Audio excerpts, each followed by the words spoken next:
2021년 9월 29일 수요일 새벽 본문 말씀은 출애굽기 22장 16절에서 31절의 말씀입니다.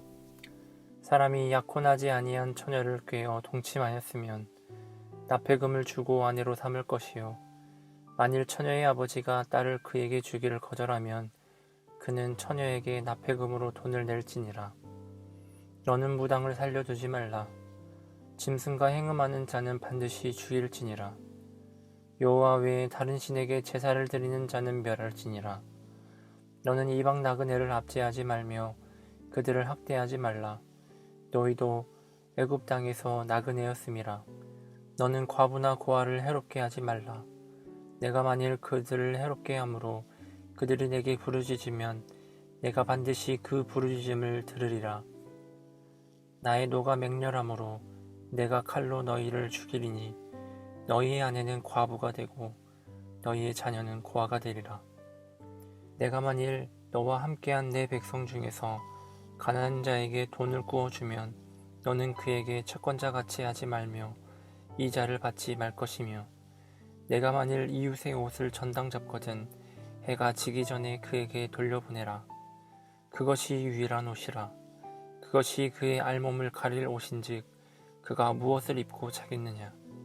그가 내게 부르짖으면 내가 들으리니 나는 자비로운 자임이니라. 너는 재판장을 모독하지 말며 백성의 지도자를 저주하지 말지니라. 너는 내가 추수한 것과 내가 짜낸 즙을 바치기를 더디하지 말지며 내 처음 난 아들들을 내게 줄지며 내 소와 양도 그와 같이 하되 이래 동안 어미와 함께 있게 하다가 여드레 만에 내게 줄지니라. 너희는 내게 거룩한 사람이 될지니 들에서 짐승에게 찢긴 동물의 고기를 먹지 말고 그것을 개에게 던질지니라. 아멘. 네, 성도 여러분 반갑습니다. 2021년 9월 29일 또 수요일입니다.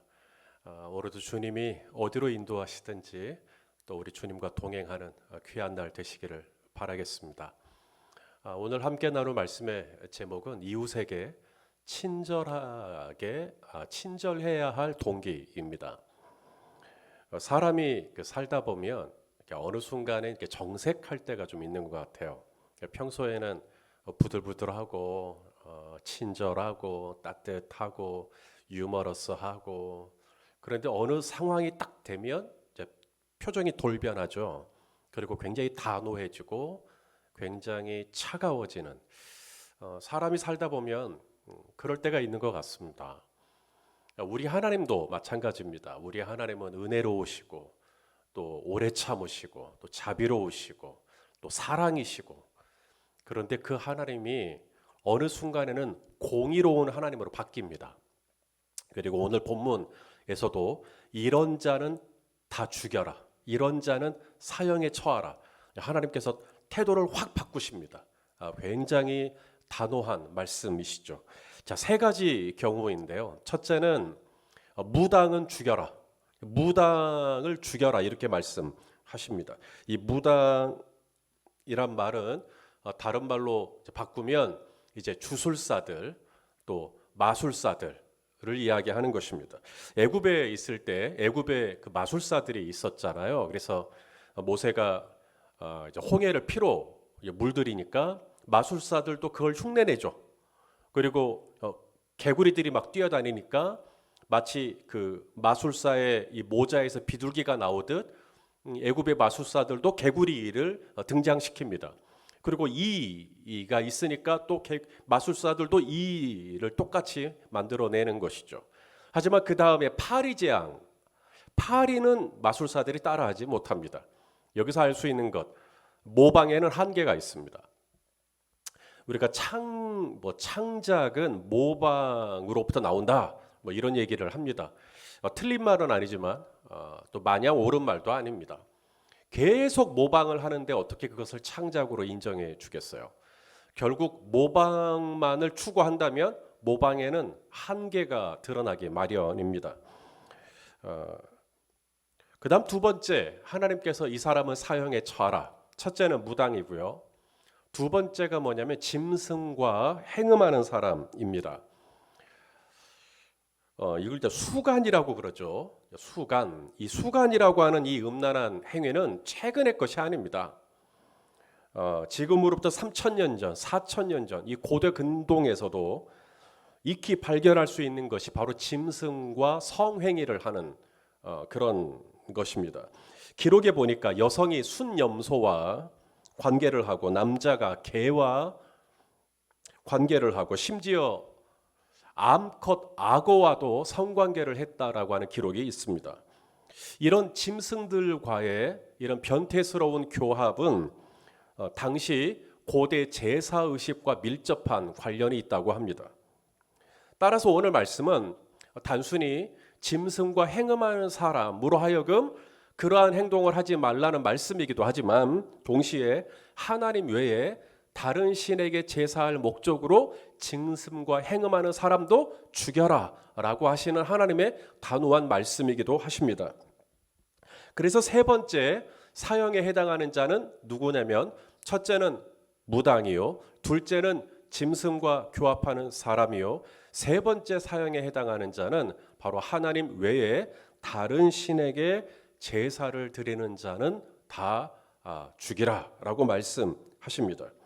자, 첫째, 둘째, 셋째 통합하면 결국 하나님이 원하시는 것은 뭘까요? 하나님은 우리가 하나님을 믿을 때 목숨 걸고 믿기를 원하십니다. 하나님 안 믿으면 다 죽여라 이 말이거든요. 하나님 외에 다른 신에게 제사하는 자는 다 죽여라. 무당을 의지하는 자는 죽여라. 짐승과 행음하여 그 다른 신에게 제사하는 자는 다 죽여라.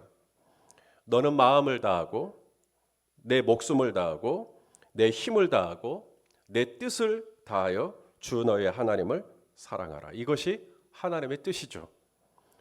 사랑하시는 여러분, 가나안 사람들처럼 하시면 안 됩니다. 무당 찾아가고 짐승과 교합해서라도 농사가 잘 되기를 바라고 하나님 외에 다른 신에게 절하면서 전쟁에서 이기기를 바라고 내가 원하는 어떤 목적이 성취되기를 원하고 그러면 안 된다는 것입니다. 일전에 누군가로부터 그런 얘기를 슬쩍 들은 적이 있습니다. 오늘의 운세 재미로 본다는 거예요. 재미로 아침마다 이 오늘의 운세를 본다. 재미라고 덧붙이긴 했지만 하루를 시작하면서 오늘의 운세를 보지 못하고 하루를 시작하지 못한다고 한다면 이미 재미라고 하는 단계를 넘어선 겁니다. 재미로 운세를 보고 재미로 점을 보고 재미로 타로를 하고 재미로 야한 동영상 보고 재미로 야한 농담을 하고 나는 재미로 했다. 재미니까 재미로 했다고 해서 하나님 앞에 그 죄가 정당화될 수는 없거든요. 예수 믿는 사람들은요, 악은 그 모양이라도 버려야 하는 사람입니다. 흉내도 내면 안 돼요.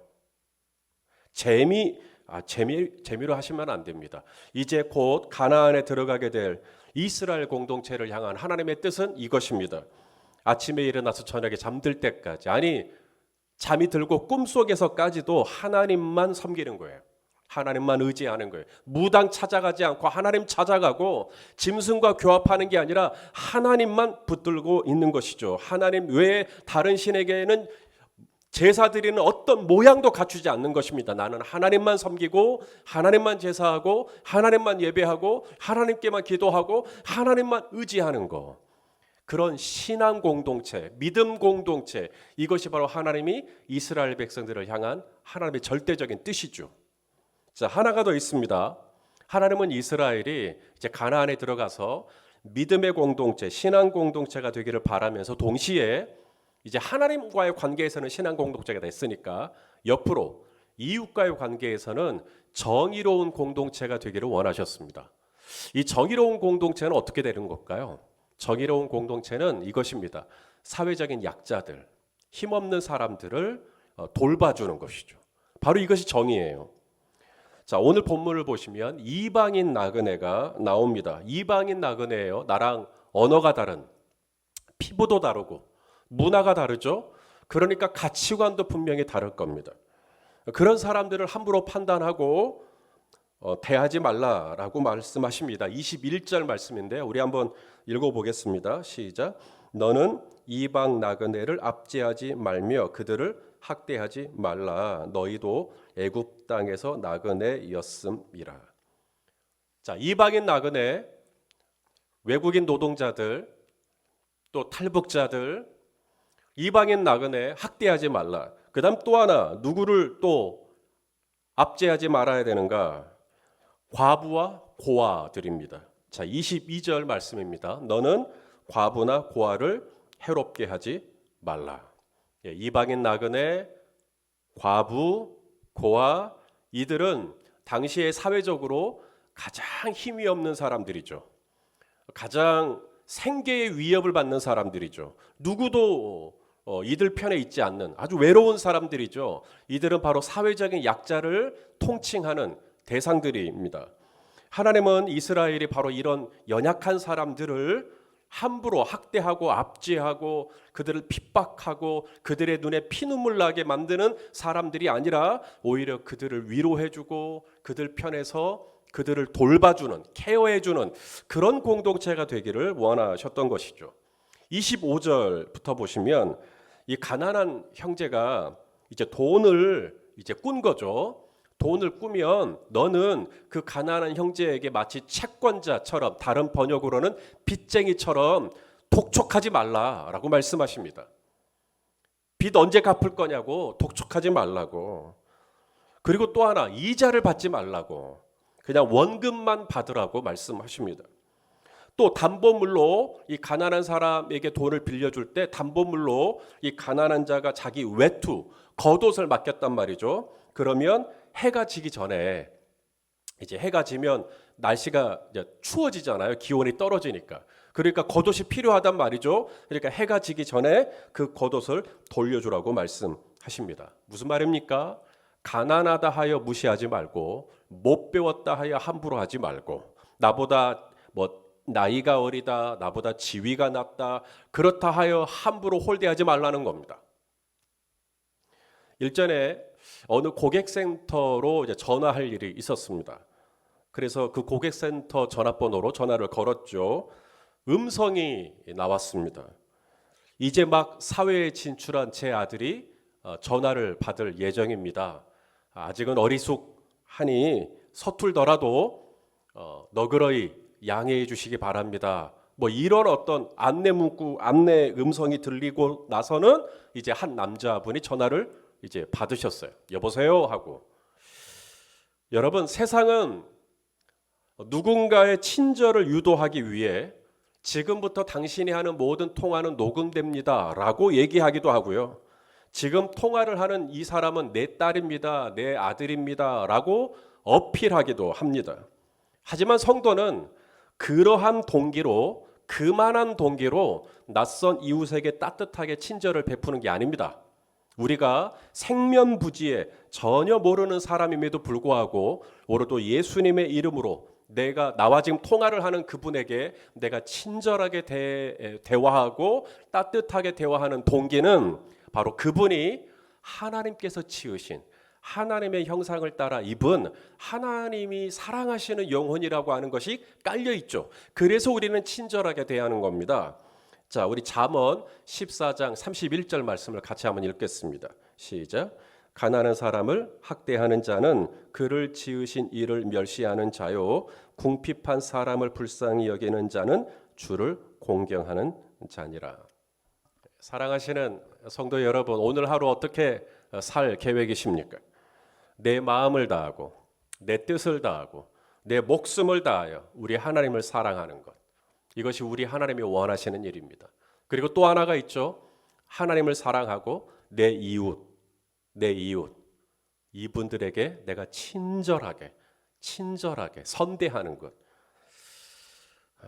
오늘도 우리 하나님을 사랑하고 또 이웃을 사랑함으로 정말 가나안 땅에 살지만 가나안 사람과 구별된 하나님 나라의 백성다운 매너를 가진 저와 우리 모두가 될 수 있기를 예수 그리스도 이름으로 축원합니다.